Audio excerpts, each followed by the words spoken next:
All right, everybody. This is Duke White. You're watching Real Life with Duke White, this is going to be such a fun show. I love this guy. I've been promoting him actually before we got to connect. I just took his stuff and just started sharing it with everybody because I was just like, he's not going to sue me for promoting him because I love his stuff. But then again, maybe, times are hard. But the reality is this is one of the most talented young people that we have had in years. I love his stuff. He is such a wonderful guy, family man. If he does something crazy in life, I retract all that. I don't know him that well. You know how that works. So it all depends on how consistent and successful he is in the future. that all that applies. So without further ado, I got my man Christian Mccartney up here. Right, exactly. I get it. Right. W-H-I-T. Yes. Just want to know when I sue you. Perfect. Right. Just took his stuff. Yeah, I get it. So this will probably be our last interview, just in case. Still all the court stuff's taken care of. But man, I gotta say, first of all, thank you so much for lending yourself to comedy. You truly, I can tell that you truly love it. Man, you bring this joy about you. And so, which is funny because the first question that I have for you is, have you already found yourself where people expect you to always be in a jolly good mood and like always on? Yes, but honestly, I am just a happy, like joyful person. So it doesn't feel like I'm putting on, but because I'm like very much an extrovert. I get energy from being around other people. So I don't really feel like I need to, but we also live in a tiny town where everybody's already known each other like my whole life. So Gotcha. And when this social media blew up and like people I didn't know coming up to me being like, hey, I love you. You're awesome. It was like when you live in a small town, everyone knows your parents. That stuff happens to your whole childhood. So it's like, it was the same thing. It was the same flow for you. So it's funny because you remind me a lot of me when I was like 200 pounds smaller. And I had that same energy. So I know exactly what that feels like. Keep living. It gets worse. No, I'm kidding. No, you don't. Well, I don't live it. That was terrifying. Keep living. It needs. Don't let them save yourself. Don't let them take it from you. No, first they take your joy, then they take your hair. Don't let us do it. Yes. You're like, dude, I'm your future going, run, save yourself. Stay out of Taco Bell. But realistically, I know that has to, so you're used to it, you're kind of cool with it. Tell me what happened, man. How did this? Because it's like you just came out of nowhere, but you really not saying but I'm saying you came out of like it was just like all of a sudden. How did it happen? Dude, I graduated high school in 2020, started college in 2021, and then while I was in college, I felt the Lord calling me to do comedy, and then He literally spoke through one of my professors who didn't know, like no one knew I wanted to get into comedy, and then one of my professors in the middle of a lecture. She was like, not all of you are going to be teachers. Genuinely, one of you may be a comedian. And when she said that, I was like, that's really weird because... Weird thing to say. Who tells a group of college students one of you might be a comedian? And I'm very... Like, when I'm in class, I'm locked in. So it wasn't like I was a class clown or anything. And 2021 is when I started doing comedy. I went to an open mic competition down in Baltimore. And it was only the third time I'd ever done stand-up. And I ended up winning it. And I was like, oh. You just answered my lifelong question, which is where did I go wrong? And it was like, I didn't pay attention in school. I was like betting on funny. So I was the class clown. I literally graduated as the class clown. So now it's like, no wonder I fell flat in life. And you actually focused. And, that makes so much sense, man. Yeah, my parents were right. Like if you pay attention, then opportunities. Yeah, I just did it the other way. Got it. So thank you for that, man. I've been trying to figure out my entire life where did it go wrong. You said when I was in class, I paid attention. That's wonderful. So you, with everything that's going on in the world today, with all of the reasons to drink and be depressed and go into a hole, like you said the Lord led you into comedy. Yeah. Um, have you seen how comedy brings that healing? Because I know the famous scripture with comedians that everyone loves to use is, laughter is medicine for the soul. That's the typical thing. Yeah.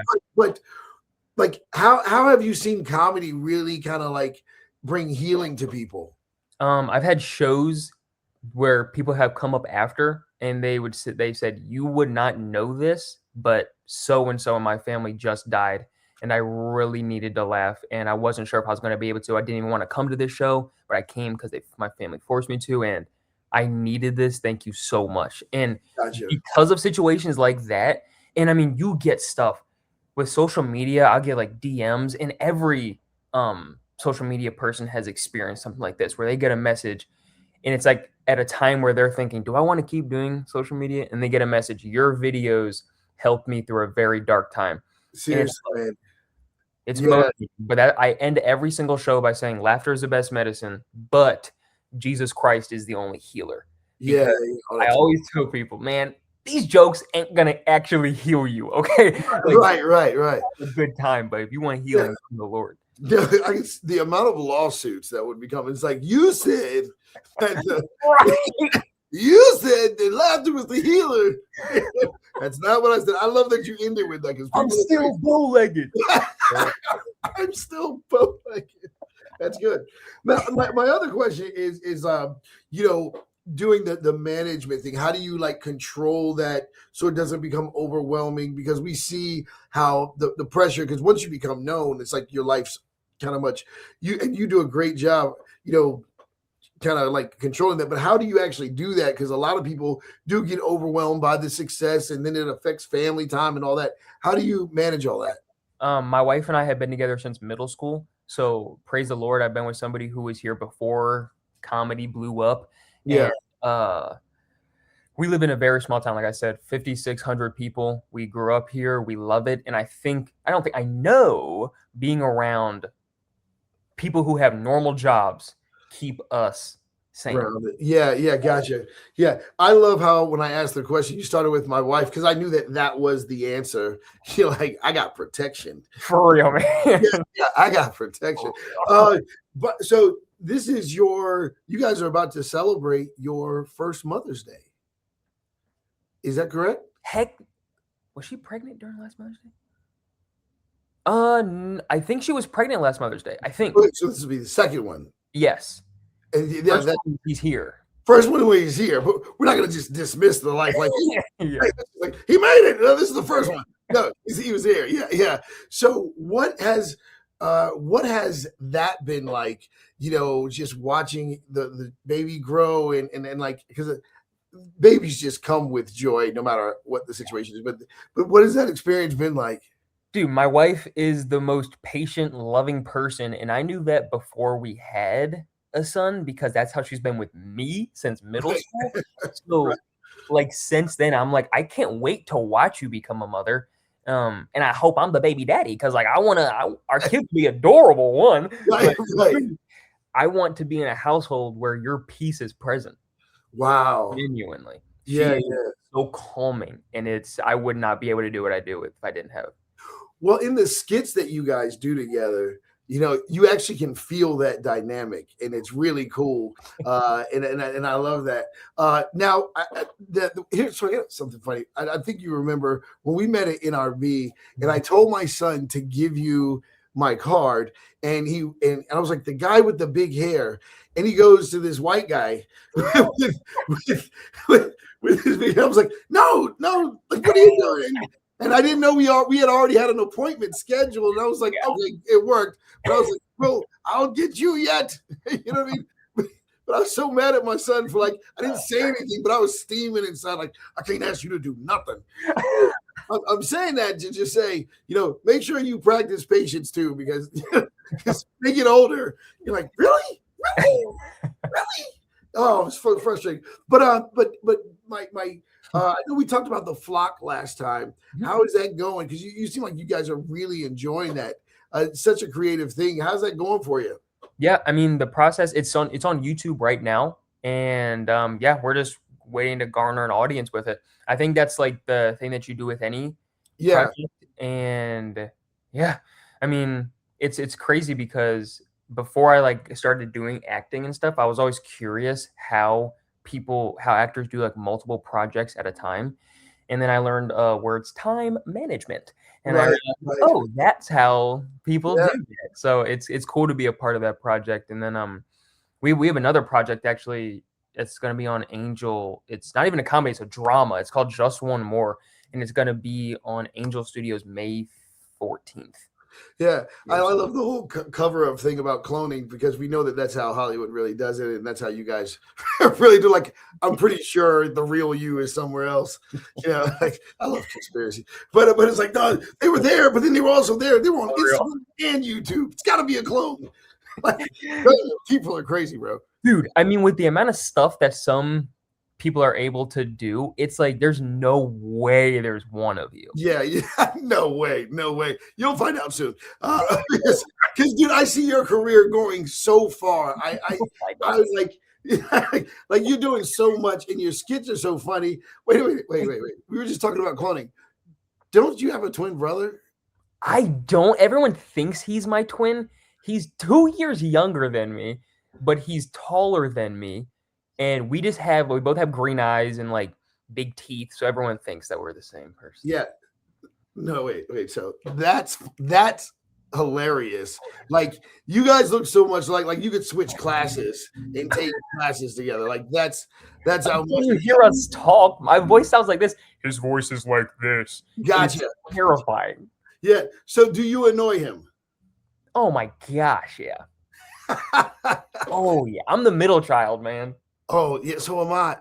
That's why we're connected. For real. Yeah, I'm the middle child too. So I know all your issues. 'Cause you see everything and you're like, it's all crazy. Yeah. Now, what do you do? I noticed that you make these solid videos where you are genuinely reaching out to people and like sharing the gospel and telling your testimony. I love your boldness with that. Um, why do you find that important to share your testimony and your walk with Jesus? Oh yeah. I mean, I wouldn't be here if it wasn't for him. So Right. it'd be pretty selfish to not include it. And he literally called me to do comedy. And when he did, I said, if you want me to do it, lead me in every single thing I do because I don't want to go off your path. Whatever project, whatever video, whatever it is, lead me. Yeah, yeah. And I know that this is where I my prayer for you is like I'm always praying for you, just so you know. I'm not a stalker, but in prayer, I'm just always it's like you're always on my mind. Like how creepy is that? But Your because daughter is in my I brain do named after I you. genuinely feel like okay, I'm invested in you in this prayer. I said invested in prayer, not money, so don't ask me for anything. But my my thing is that I can you're the type of inspiration that we need out there, someone that's not ashamed of their walk, but understands, hey, there is a way that you can have a good time doing this and take care of your family. I know you talked about time management. When do you find time to just be with him and just be in prayer? Dude, I try to do it every morning, first thing in the morning. And I've been trying to do it more right before I go to sleep too. Cause like I used to have this crazy thing like where I'd be having some wild dreams. And I started talking to my friend about it. I'm like, dude, I would never do this stuff that's like that I'm doing in my dreams. Why is it happening? He's like, oh, that's spiritual. And he's like, you need to be rebuking stuff. So for a while, started like rebuking stuff before going to sleep and just remembering that I'm a child of God, that Yeah. I'm not a victim. He already won. So I'm in Yeah. that with him. Yeah. That's awesome. Now you also people send you messages that the things that they're going through, and you actually bring them up, and let them know that you got that. How important that is to you to let your fan base know that you see their stuff, you see their messages. How important that is that to you? Dude, it's huge. I remember my friend Dalen Griffith and I, when we were in middle school, we were watching these YouTubers and they were just workout guys, and me and my friend looked like them. So we were like, oh, we're gonna be like them when we're older, da da da. And then when we DM them on Instagram one time, like just to do it, and they actually responded. And we were so hyped. And I remember the feeling of like, oh my gosh, wait, they're real people. Like they read messages and they respond and stuff. They took the time to type. They got cramps in their thumbs. They didn't even care. And I remember like loving that. And I was like, if I ever had the opportunity to share that feeling of being seen with somebody else, I'm going to do it. Yeah, no, that's really cool. Now, at the we're actually getting ready to, we're possibly deeply considering launching like a Christian version of like SNL and getting all the Christian comedians together, putting it on GoodVueNetwork. And so for everybody, this is where you can see this interview is on GoodVueNetwork, but anyway, when I told everybody, I was like, listen, we're going to have Christian McCartney on the show. I don't care what the cost is, as long as I don't have to pay it. We're going to have, we're going to have him. He's going to be one of the guests on the show. And so when everybody started looking up your stuff, they were like, oh yeah, we need this. But I have to ask you, because of the way the enemy tries to discourage Christian entertainers and people who are coming to the field. I have to ask you how you deal with fear, because I believe that when people who are on the other side, if they get, when we have these opportunities to talk to you guys, because we know you're busy with the family and things, but it's like there's secrets in you, there's answers in you through your walk that can really help someone else who might be getting beat up on by the enemy. And so fear is one of the things that I think challenges anyone that's going into the public eye, but how do you handle fear? I don't really have a lot. Like I'm not like I don't go into situations and I'm like, oh, I'm scared to do. Yeah, dude, we might be family. Some of the same way. People are like, how do you do that? It's just like, man, like I can't, because it's hard. It is hard for me, man. It's hard for me because I'm like, I totally believe who God is, and I believe who He's called me to be. And because I walk in that, I'm interested in watching how things work out, but I'm not afraid. And and when I see when I went to your website and I saw how you came out on stage, I was like, he's not going to answer that question good. He's not, because I didn't see any film. Like, that guy's not. He's not like butterflies in the beginning. It's like, you're that guy. Dude, my parents instilled in us young. They're like, you're weird, so you better appreciate it and accept it now and start living in it. Because if you try to avoid it, it's gonna hurt. Trust me, you'll end up with my life.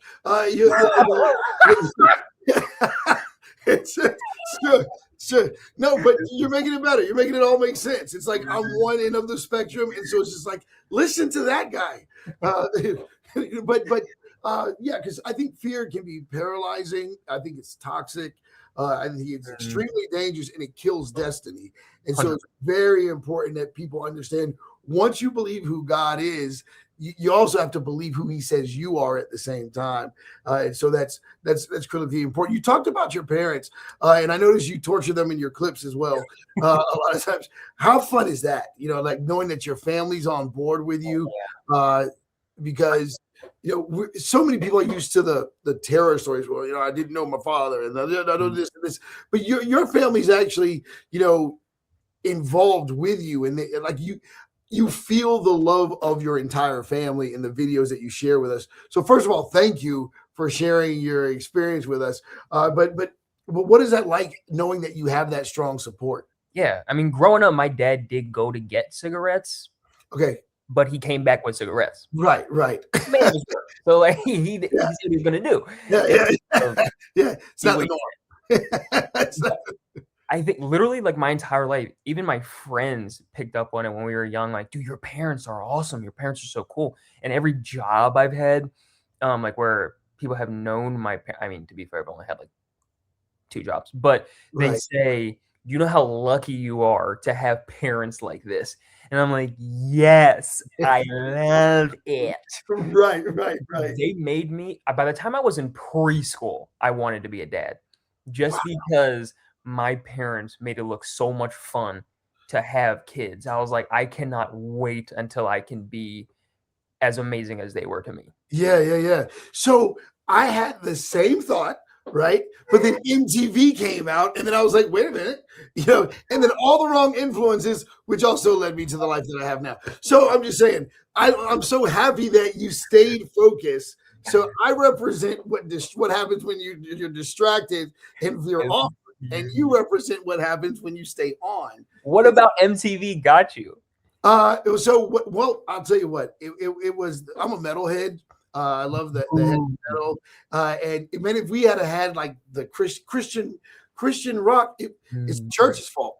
I'll tell you why. It's the church's fault. They were calling everything the devil at the time. Oh yeah. So if I'm like, and that's one of the reasons why I'm in Christian radio now. I've been doing Christian radio for 20 years, but right when I was about to completely ruin my life and go into the heavy metal world, Christian rock and rap started coming out. So I was able to connect that, and I've got to work with Skillet. I've got to work with Dave Crowder and all of these people and so watching their careers launch off and being a part of helping their career launch, my life's really awesome. I just love being completely aware of the other side of me. You know what I mean? I'm just like, if that guy had lived, you know what I mean? Thank you, Jesus. But yeah, I would have been a one-hit wonder and then ruined everything. I was that guy. But I love that God knew my heart for entertainment and culture, and he was able to veer that in. And that's why it was so important for me to connect with you, because I really believe that the Christian comedy realm is about to explode on a whole new level. But I would like to ask you, recently there has been an attack on just like comedy, what they should joke on, what they should joke on. You being in the Christian realm, obviously people are going to feel safe. Like, we know this is good, clean comedy. How do you maneuver? I don't know what this is, but whatever that is. Yeah. So how do you, right? Exactly. This is gonna be a meme. But how do you maneuver through that? Like still being edgy but clean, because I think a reason why a lot of believers are afraid of the entertainment culture is because they can't do what's kind of out there or known to be successful. How do you create comedy that's edgy, funny, and clean? Those 3 words sum up my family's comedy. Because I mean, I don't curse in everyday life, so I'm not struggling when I'm making a video or struggling when I'm writing a joke to do stand-up. You know what I mean? Gotcha. That's just how like my mind works. And I know some people, like if a joke has a curse word in it, it should be funny without the curse word. That's just what I believe. And because if you have to like use it as a crutch, then the joke isn't funny. And every comedian has something that they're like they lean towards, that's literally what comedy is. But I have a very weird sense of humor, and I don't try to hide it at all. I've gotten very bad reactions from it sometimes because I know you gotta like a certain type of comedy to like me. And and I mean, I don't care. It doesn't bother me at all. Yeah. So let me tell you why I love it. Yeah. I love that. This is why I love your comedy, because I know that you're sharing with us your camera lens on life, and you make that so interesting because first of all, not everyone sees life your way. So you're like, hey, this is what happened. And I love how you capture these little nuances in these moments that where things can be taken one way completely different, and you're like, no, check this out, this happened to me. I think someone was comparing you to something or whatever, and like little instances that you experiences, you like really cherish those, and then you put that spin on it. It's pretty hilarious. What I also like is how you fuse, like when you're telling a story at home and you're reenacting it, and then it ends up on stage and we get to finish the joke. That was genius. Who came up with that? Was that you? Yeah, man. I mean, well, it was the Holy Spirit. I had been praying because I've been doing stand-up since I started doing social media. So since 2021, and my social media clips, I mean, my stand-up clips never did good. And literally just a couple months ago, it was like a realization of, oh my gosh, people know my face from these sketches. Let me just almost bait people with the sketch, and then it cuts right into the stand up. And I mean, once the Holy Spirit put that in my mind, I was like, that makes so much sense. Let me do it. And then it worked so well. And even if people didn't like the joke, they were like, I love the transition. I love the process of doing this. So it was very, very clear, very quick. Oh, this is a good idea. Now, these are some really, really impressive numbers. And like you got all these viewers. This lets me know how many people you like really are blessing through social media. And when I see this, I'm like, yo, do you feel like this is where we get a bodyguard? Because I'm looking for a job, and so I'm just saying. No, I'm cheating my hours. No, I'm kidding. No, but seriously, like, do you walk out now with this responsibility? Like, okay, I can't like flip out because people know who I am. Do you feel that? Actually, yes. I will have thoughts like where I want to crash out in public over stuff, and I'm like, wait, I can't do that. I'm Yeah, a representative of the Lord. So yeah. not just social media that has that effect. I think it's just fighting natural human impulses that everybody has to do. But yeah, I definitely have those. Yeah, because you can't like retire from Jesus. You know what I mean? No, no. So my car has coming soon Jesus on it, right? And it's like because my website is comingsoonjesus.org. And so so sometimes I'm not saying that I forget that it's on the car, but the way people drive, sometimes I forget that I have a temper, and I'm like, hey, and then, well, here's the thing. So my car on the side says "Coming Soon, Jesus," right? But on the back in the window it says Yeshua. So right, gotcha. So you have to think when I'm about to flip out, and I look in my rear view mirror and I see him standing, and I'm just like, I got it. Like, come on, just work with me. Like, I'm human too, it's just, but it's so funny because people can see that I kind of want to flip out, but I do know it's not just about being a known character, but it's also like, hey, we really represent Christ, because that's ultimately the biggest opportunity that you have is to bring the gospel on such an amazing level. What do you do when how do you plan on handling it when you say, hey man, we love to see you, like you said, you're doing this drama and it has nothing to do with comedy. How do you like switch gears? Yeah, dude. The directors of the movie, when I auditioned for it, they did a callback with me, and he was like, the audition obviously was very, very serious scene.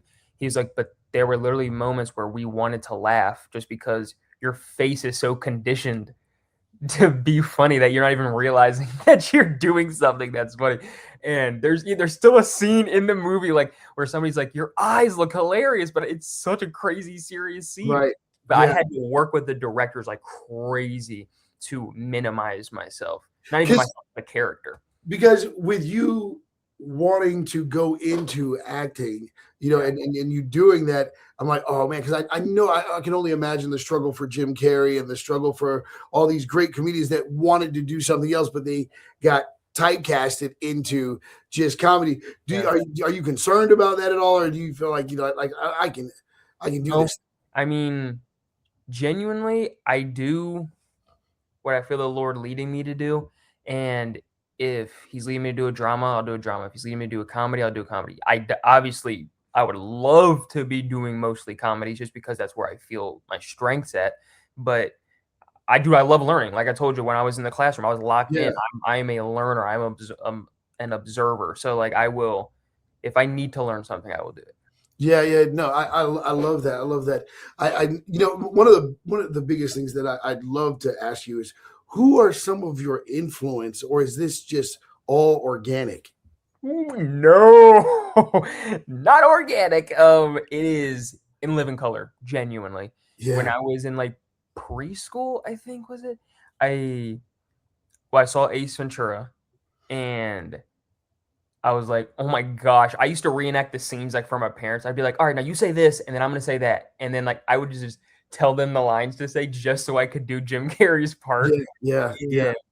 So then I just looked him up on YouTube, Jim Carrey, and then these clips I saw Fire Marshal Bill, and I'm like, who's Fire Marshal Bill? And then it just opened up everybody on In Living Color, Tommy Davidson, the Wayans, Jamie Foxx, David Allen Greer, and I'm like, oh my gosh! Yeah. So here's what's funny is because I got to see all of that when it was happening because I'm so old, right?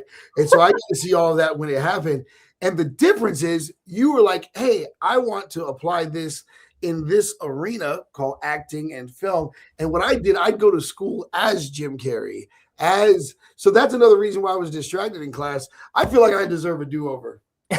Well, dude, the biggest thing I learned so early on, if you do the work, the teachers like you.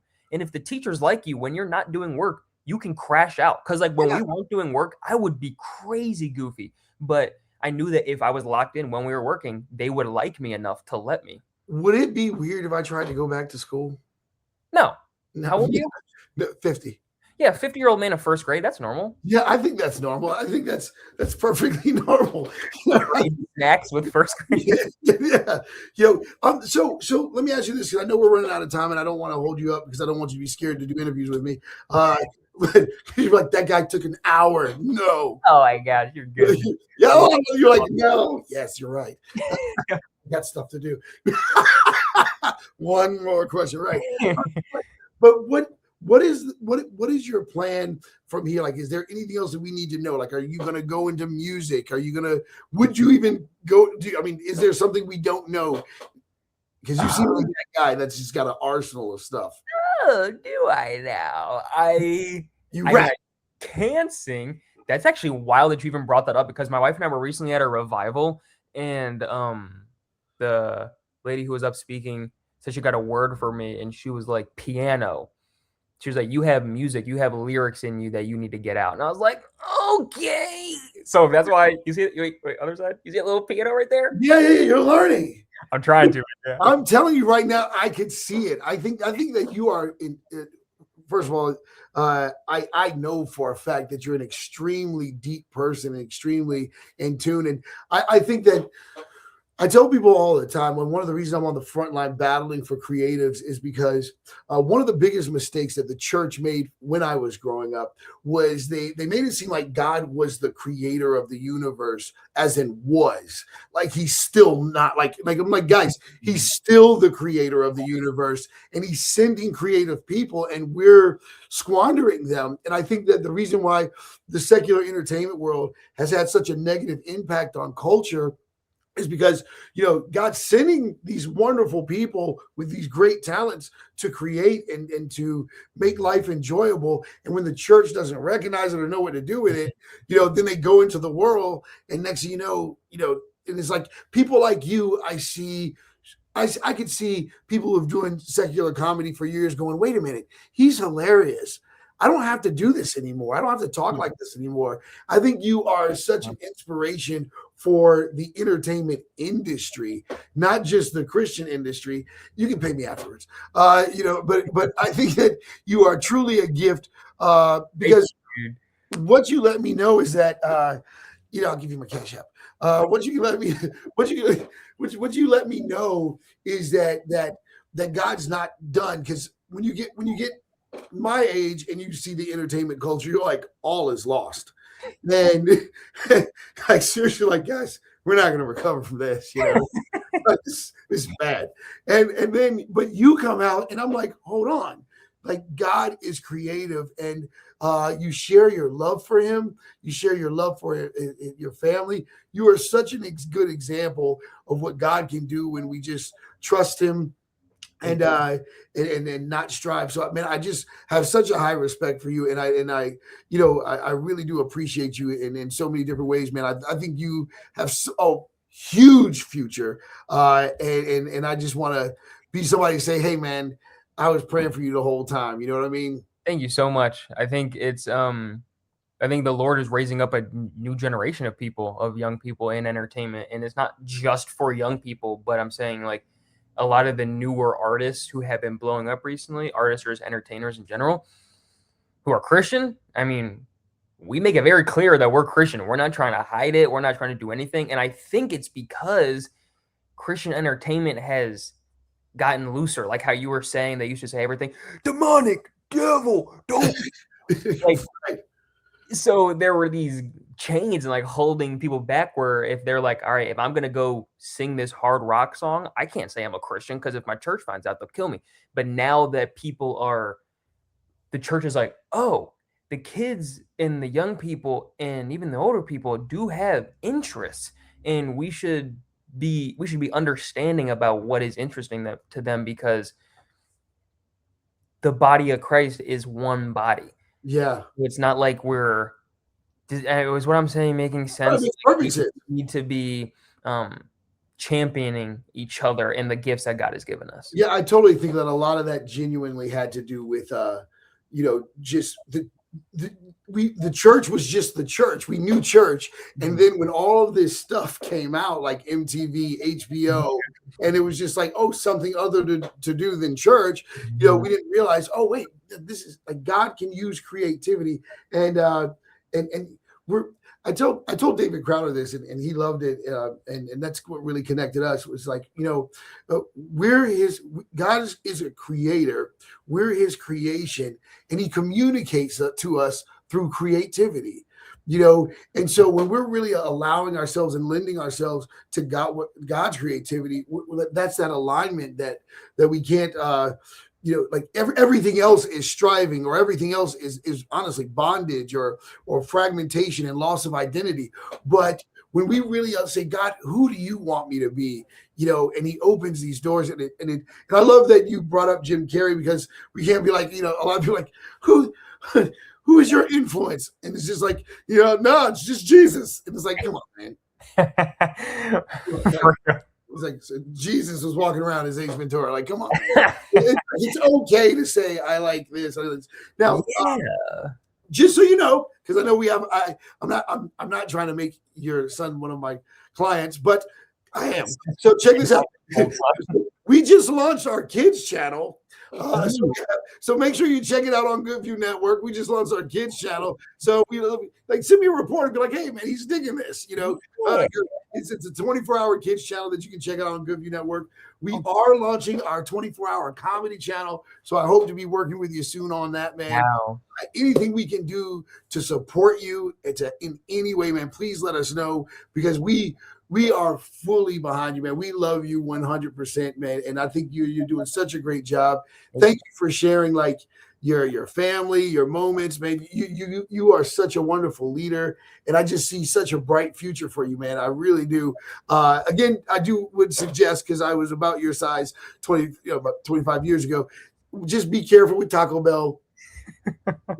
Right around 30, it goes wrong. Dude, no joke. I just genuinely just a couple days ago. So I usually eat at like midnight or like 10 p.m. to 2 a.m. I know it's so bad. And I don't eat during the day. And literally that's the reaction I get from every single person. Dude, you know who you kind of looked like when you did that? Arnesh J. All right. Do you know who that is? Yes. Now, dude, listen, bro. What? I'm telling you. You look just like him. Yes. Yeah, I know. I've gotten that before. I've gotten that before. You know what I mean? But bro, be careful with Taco Bell. It's like, I'm telling you, man, that and pizza. Just I had pizza last night. yeah, just be careful. Like I said, things start changing right around 30. But man, anytime you need us, man, we want to have your back. Like, we believe you guys 100%, man. And I hope to be working with you really soon on some of the things. I do want to connect you with one of my close friends. His name's Brad Stein. Have you ever heard of Brad Stein? Yes, I know that name. Oh, Brett, he's one of the first Christian comedians to really come out and let it be known that he's in love with Jesus. And he just and I have to connect you to. I told him that I was going to let you know. He's like, dude, let's do it. So he's got Brad Stein Has Issues on YouTube. If you want to check him out, Brad Stein Has Issues. Oh, that's the name of it. Yeah. No, he has issues. Make sure Brad has issues.